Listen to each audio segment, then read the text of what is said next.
What's up guys, it's Trill Crazy here, and I'm coming at you with a little video. I got a very interesting topic in this one. Actually, in this one I want to talk about, how do you even say this?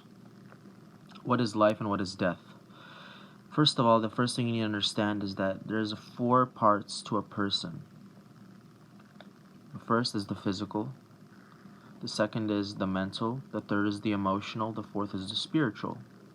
Let's define each of these, and then we'll explain my explanation here. The physical is the actual matter. It's the stuff you can see, taste, hear, smell, and touch. Yeah, that's the 5 senses. The next one is the mental.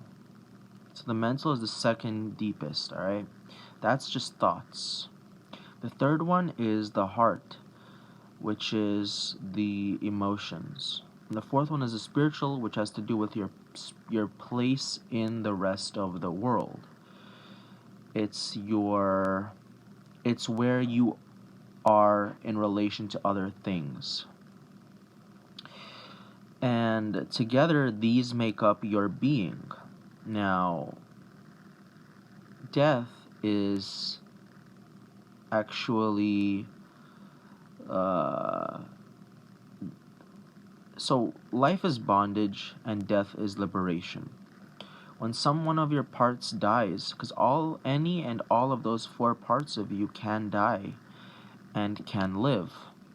You see, when you're alive, it joins you. You're joined. You're in bondage. Let's say you have your heart and your body, and they're connected. That's because they're bonded. They're in bondage. And then you can have those two, but not have a mind, and not have a soul, because those could be dead.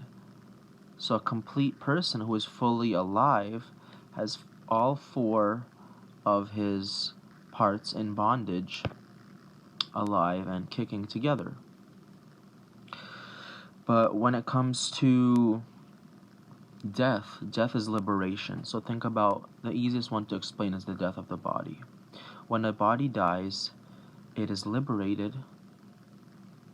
The body, which was never alive, by the way, well, it was alive, you know what I mean,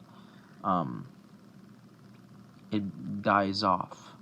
So it's liberated from the other parts of it, if there is anything there. If there is the mind, the heart, or the soul. But the idea is that anything that dies,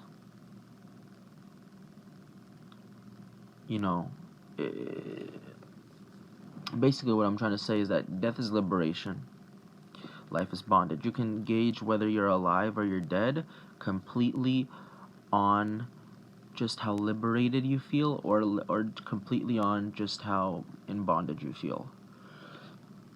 Now, yeah, your body has to die of age or something like cancer, or something like that, something natural, something physical has to kill it.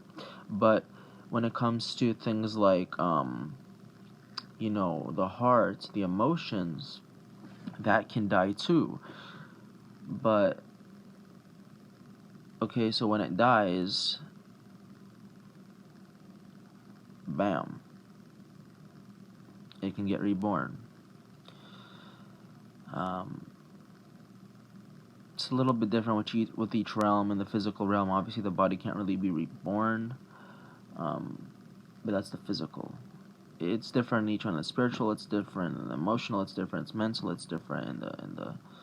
In the physical, it's different. But what I want you to really grasp is that death is liberation, life is bondage.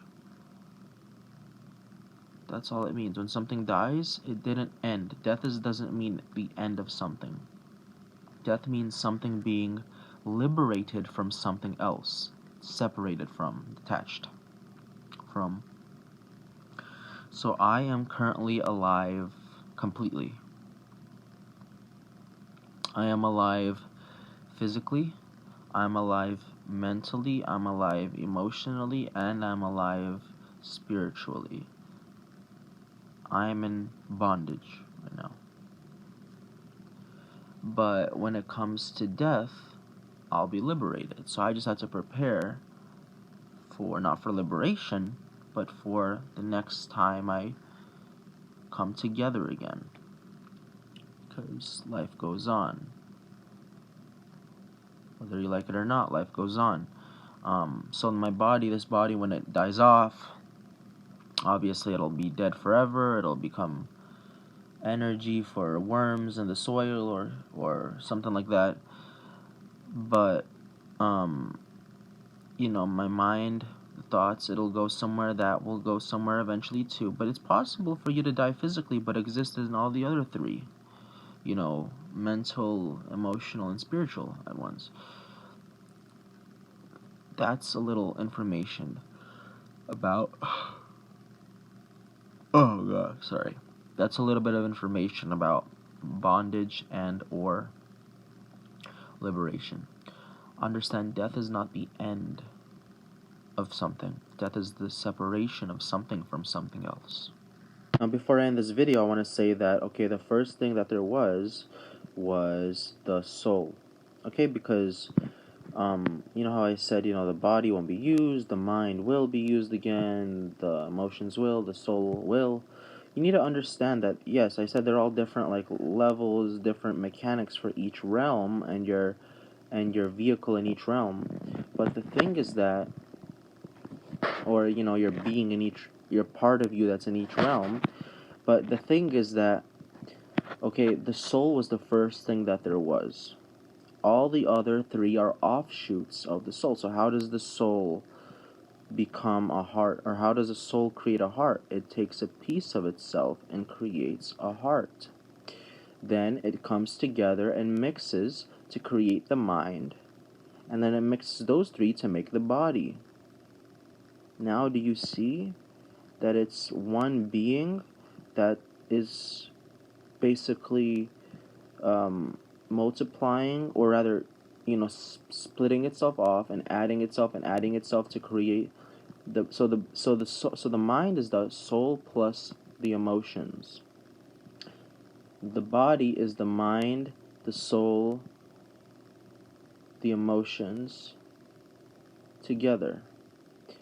The emotions is the soul taking a piece of itself from itself to make the emotions.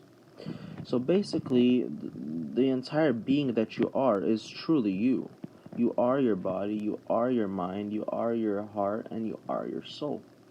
I just wanted to add that into the video that, yeah, it's different mechanics. The body that you're using physically is going to go, but that's just how it is, basically,